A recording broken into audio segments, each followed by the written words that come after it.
We live in a scary world. That's always been true, of course, but I think that we've been particularly aware of it in the last 2 or 3 years. And the world scares us because we can't control it. Bad things keep happening, and it seems no one can stop them. And all over the world, unpredictable events keep on occurring. This isn't new, though. We might be concerned about COVID, about the war in Ukraine, about inflation, whatever it might be. 2,000 years ago, in Jesus' day, people might have been scared about the possible failure of the next harvest or what the Romans might do next. Those are the big things maybe that scare people, make us anxious. But then some very localized storms sometimes come. That's what happened to Jesus' disciples, of course, in the story Nigel read earlier. This great windstorm arose, Mark chapter 4 and verse 37. It was sudden, it was out of nowhere, and it only really impacted the people who were on the lake. And in our lives too, these localized windstorms can occur. A car accident, a doctor's appointment, a relationship breakdown, a redundancy. And suddenly, almost out of nowhere, we're in a storm. Now, the storm we're going to look at in Mark chapter 4 was a real storm. There was real wind and real waves overwhelming a real boat. It happened just like the Bible said it did. But the story has a deeper significance than merely telling us about the weather systems over Galilee. We all sense there's something deeper there, don't we? The way that Jesus and his disciples behaved in the storm is supposed to teach us something. It's supposed to teach us something about the storms, the real and metaphorical storms in our lives. So there's so much we can learn here. So let's start with the basics, the things you already know, but it's good perhaps to be reminded of. Here's the first thing that we can learn. The disciples' obedience doesn't stop the storm coming. The disciples' obedience doesn't stop the storm coming. You see, sometimes we make the mistake of thinking that storms come when we're disobedient to God's will. Now, it's certainly true that can be the case. Jonah is an example of that, isn't it? But this example of Jesus and the disciples shows us that the opposite can also be true. Look at verse 35. Jesus says, let's go across to the other side of the lake. So they get in their boat, sail away, and everything is fine. Until suddenly that great windstorm arises just 2 verses later. And these disciples of Jesus are not being disobedient. The opposite is true. They're doing exactly what Jesus asked. And yet they're hit by the full power of an oncoming, entirely unexpected storm. So let me speak to those who perhaps are going through a storm right now. Or maybe you've bruised still from the effects of a recent storm that unexpectedly battered you. That storm does not mean that you were outside God's will when the storm hit. The fact you endured the storm does not necessarily mean that you had any fault or that you did anything wrong. Now, sometimes that can be the case, as we've said, as it was for Jonah. But remember, even when the storm hit Jonah, there were how many other men also on that ship who were not running away from God, who had not done anything wrong, and were still caught in the storm? So that's the first thing that I want you to remember. Storms can hit even when we're doing exactly what God wants us to do. The second thing that I want you to remember is this. Jesus didn't stop the storm coming. Jesus didn't stop the storm coming. Now, as you know, in this storm, Jesus speaks to the wind and the waves eventually, and the storm miraculously becomes calm. That's how the story ends. It's a sign of tremendous power from Jesus. But have you ever thought of it this way? If Jesus had all that power, Surely he had the power to stop the storm in the first place, before it swamped the disciples. Jesus could have known about the storm in advance. He could have suggested, therefore, that the disciples delay their crossing or maybe take the land route. But he didn't do that. He allowed them, encouraged them even, to sail into the oncoming storm.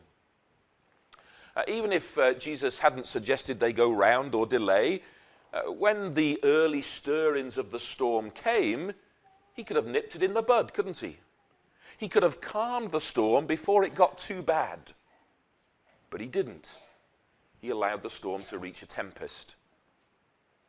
And even if he didn't nip the storm in the bud, he could have woken when the storm started to get dangerous. He could have comforted his disciples. He could have helped bail out the boat. He could have calmed the storm at that point before real panic set in. But he didn't. Jesus allowed them to think that they were going to be overwhelmed by the storm. So Jesus allowed them to sail into the oncoming storm. He allowed the storm to reach a tempest. He allowed them to think that they'll be overwhelmed. And understandably, I think, that leads the disciples to a question in verse 38. Do you not care that we're perishing? And the question makes sense. Here is Jesus, supposedly their friend and master, and as far as they can see, he's doing absolutely nothing to help them in their moment of terror and danger. So it's a reasonable question. Don't you care about what we're going through? And the unspoken question is reasonable too. Why aren't you doing anything to help? Perhaps you've asked those questions of Jesus yourself. Perhaps you've been in the midst of a storm. Perhaps you're in the midst of a storm right now. And it seems to you as though Jesus has done nothing and is doing nothing to help. He's allowed you to sail unsuspectingly into this oncoming storm. He's allowed the storm to reach a tempest. He's allowed perhaps you to think that the storm will overwhelm you. And I know it's hard to hear, but I have to say it. Sometimes that's what Jesus does. Now, part of me wishes that I could say to you that Jesus would never do that. He'd never allow you to sail unsuspectingly into the oncoming storm. He'd never allow a storm in your life to reach a tempest. He'd never allow you to think that you'll be overwhelmed. Part of me wishes I could say that to you. But I can't promise that Jesus will never do that, because sometimes he does. So why would Jesus do that? Let's look at the disciples' question again. Teacher, do you not care that we are perishing? Now, Jesus doesn't answer the question, does he? He doesn't speak to them. He speaks to the wind and the waves. But after he's spoken to the wind and the waves, he does then speak to them, and he speaks to them with another question. And that's in verse 40. Why are you so afraid? Have you still no faith? In other words, when the disciples suggest that this raging storm means Jesus doesn't care, Jesus says in response, no, not at all. That's not what it means.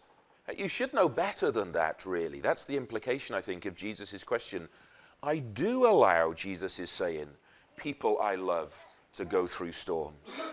I can love someone and still let them go through a storm. And that's clear from the story, I hope.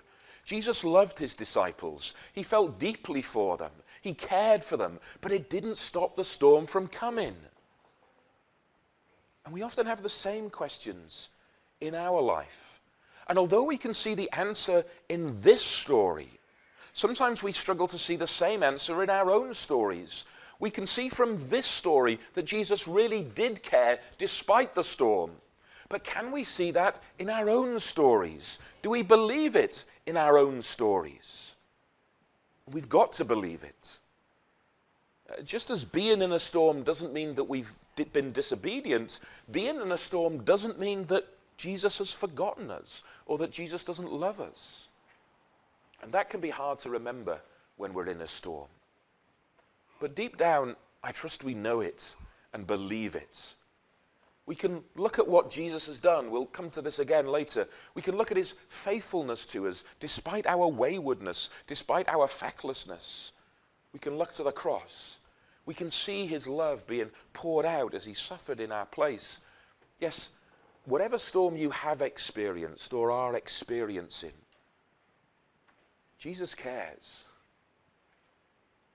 more than perhaps we can even imagine. And that leads us to the third thing that I want us to remember this morning, and that's this. Jesus had more trouble calming the disciples than he did in calming the storm. Now, this is the part of the story that I think we often miss. Jesus had more trouble calming the disciples than he did calming the storm. So look carefully at the text. You'll see it very clearly. So verse 38, we know the disciples in the middle of the storm are in a bit of a panic. Do you not care that we are perishing, they say. They don't even say, do you not care that we're going to perish? As far as the disciples are concerned, they're already dying.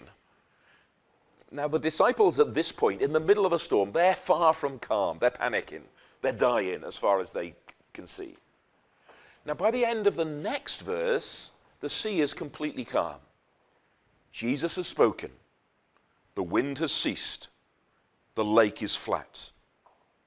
Cue thankfulness, jubilation, and celebration on behalf of the disciples. No, far from it. They're less calm after the storm than they were before the storm. Look at verse 40 where Jesus asks them, why are you so afraid? Now this is the first mention of fear in the disciples. It happens after the storm has been stilled. It's drummed home in verse 41. They were filled with great fear.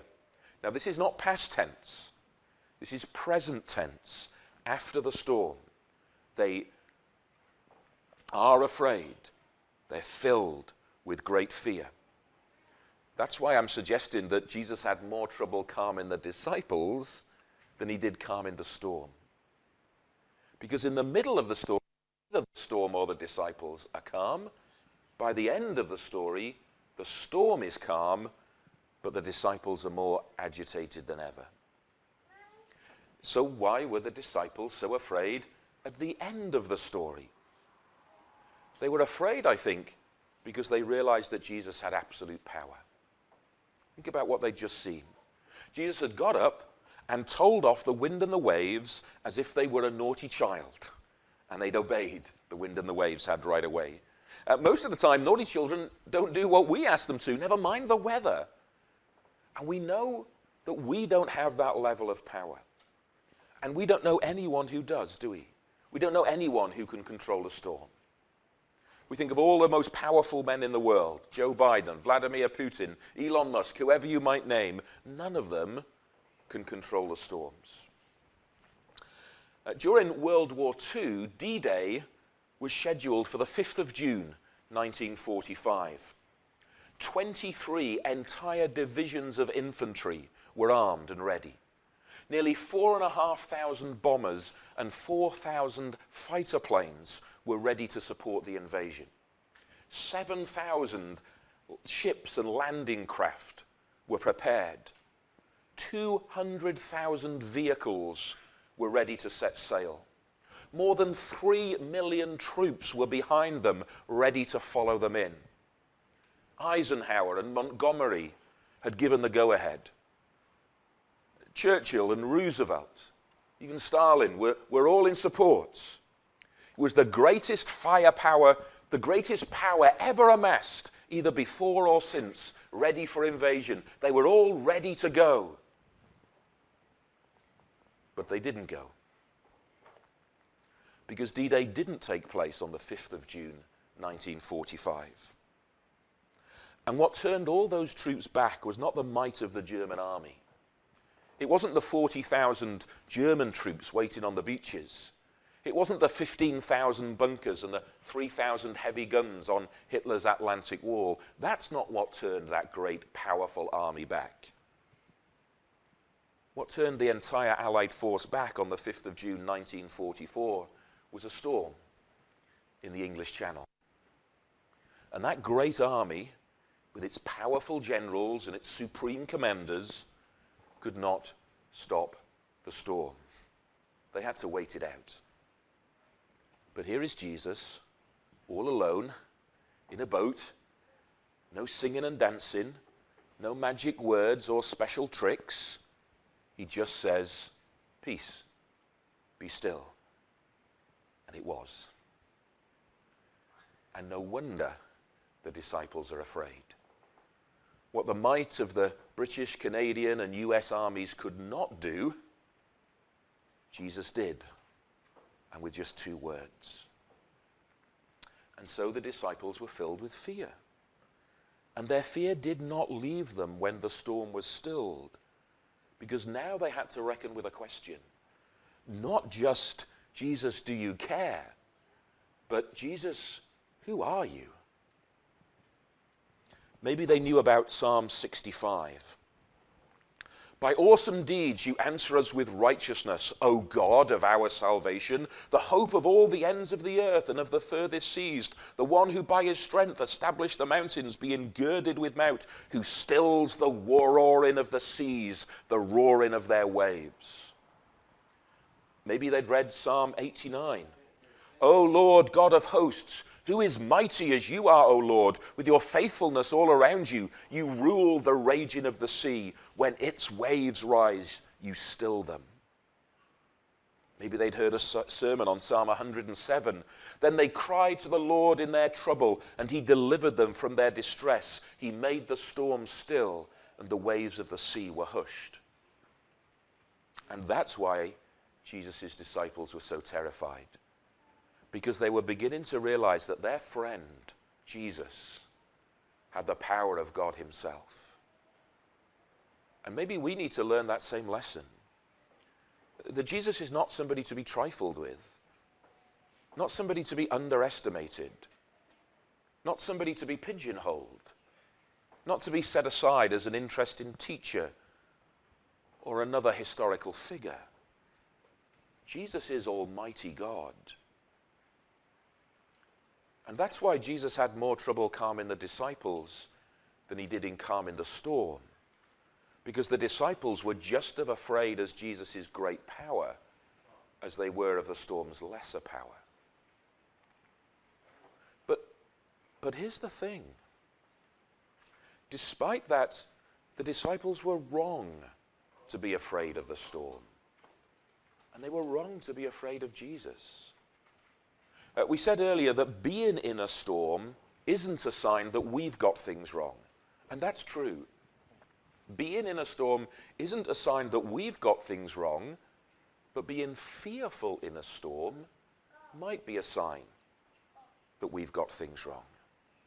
Because isn't that Jesus' message in verse 40 to his disciples? You don't need to be afraid. I'm paraphrasing. I never left you. I was right here. You could have come to me at any time. I've got more power than this storm. Why are you afraid? And it's Jesus' message to us too.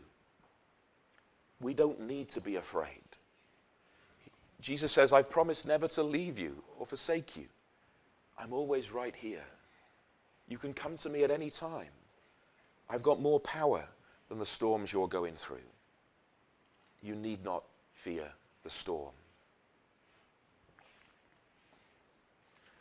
We need not fear the storm, but we also need not fear the storm stiller.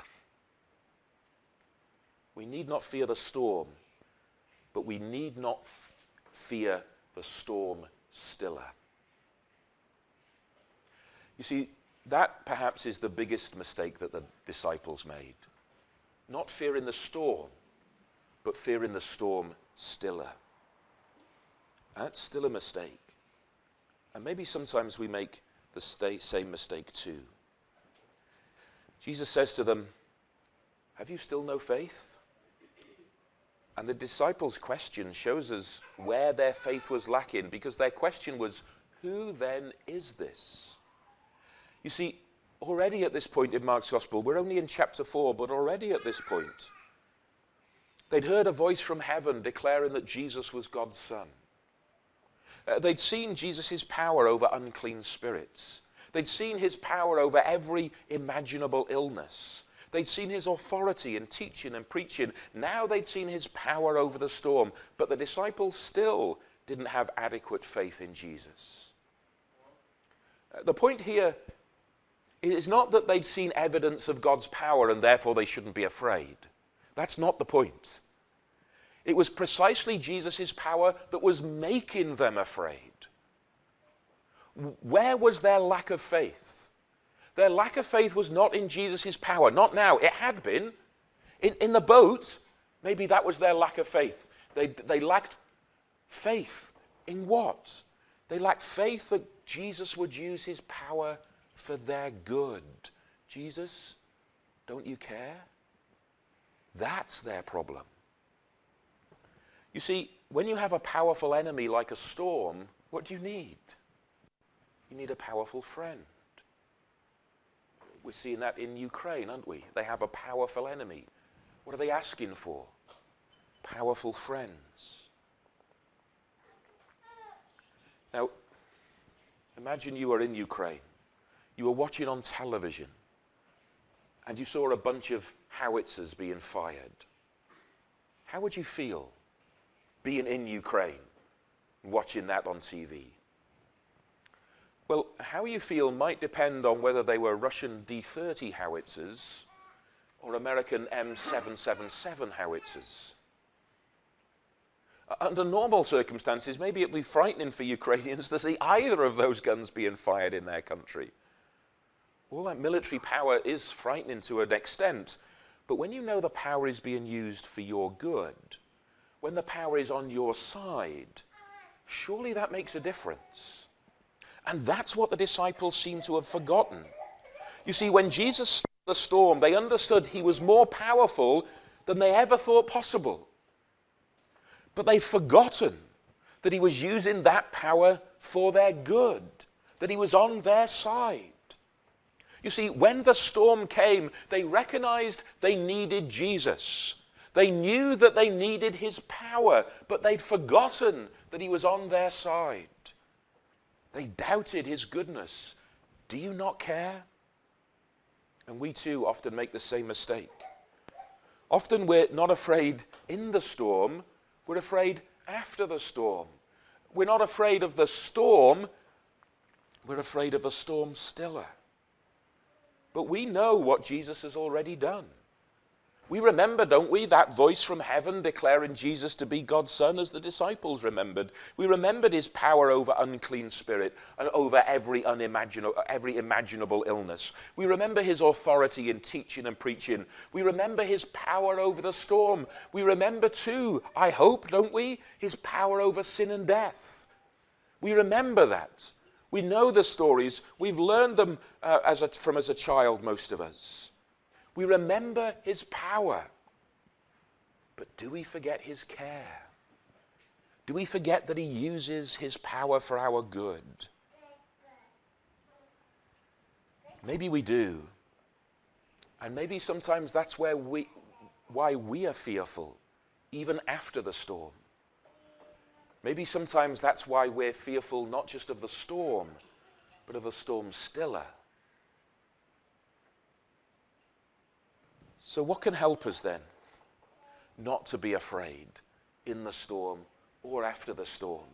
What can help us not to be afraid either of the storm or of the storm stiller?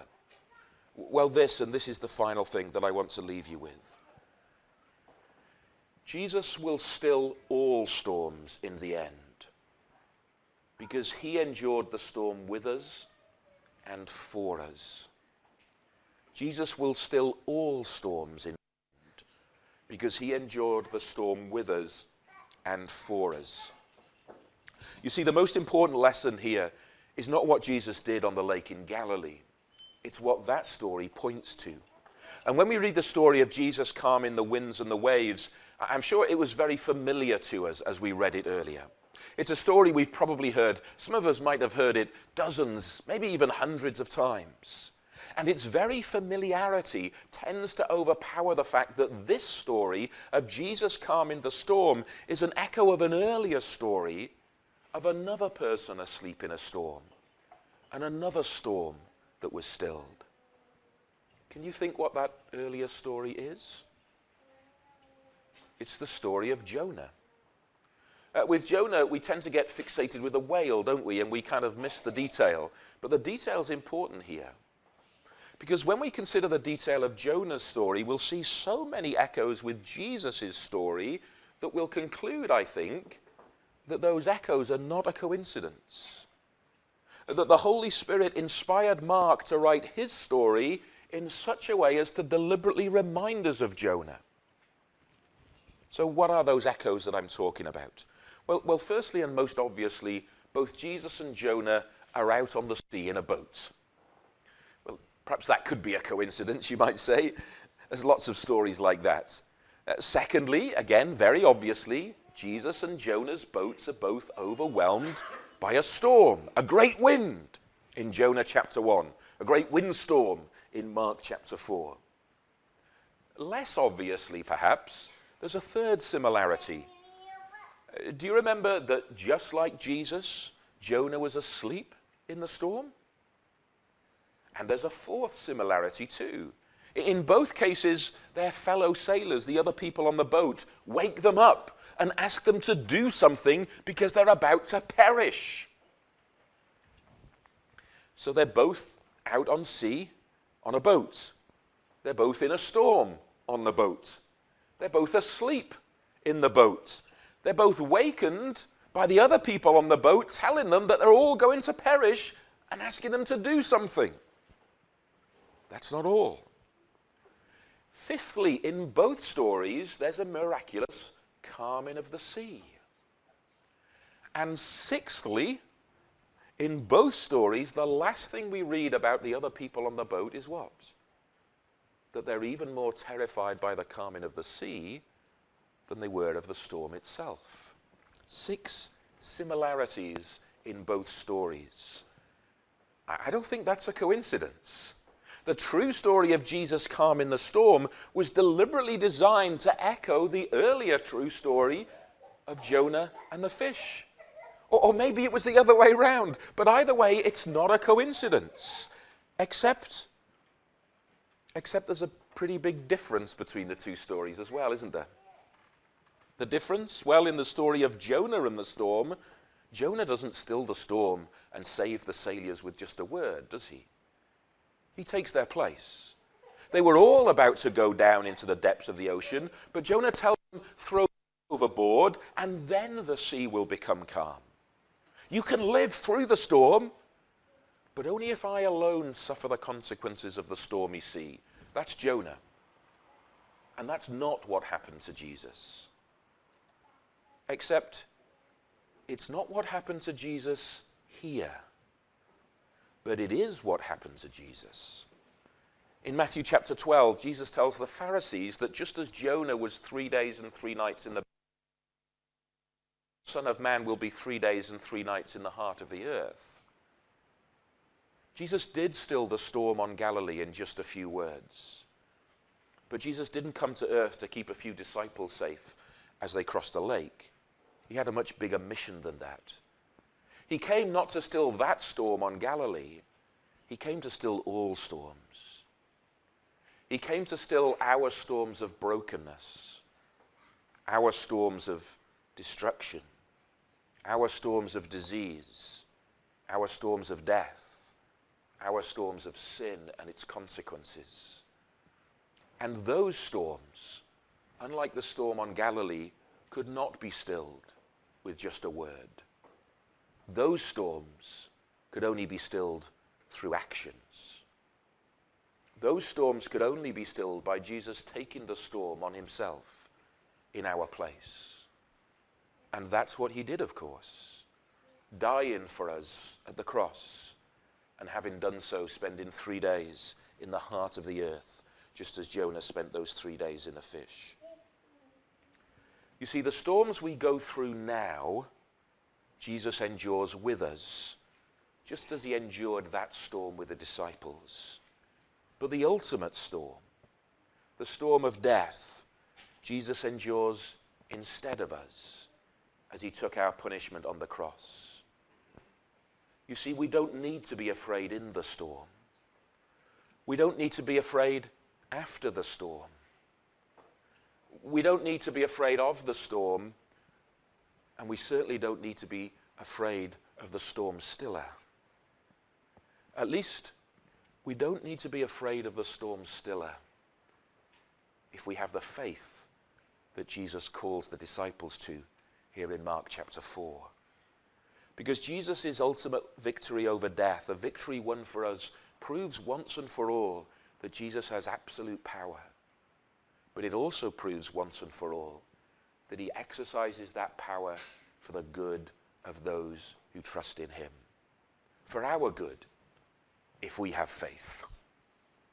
And when our faith is in him, we need not fear any storm.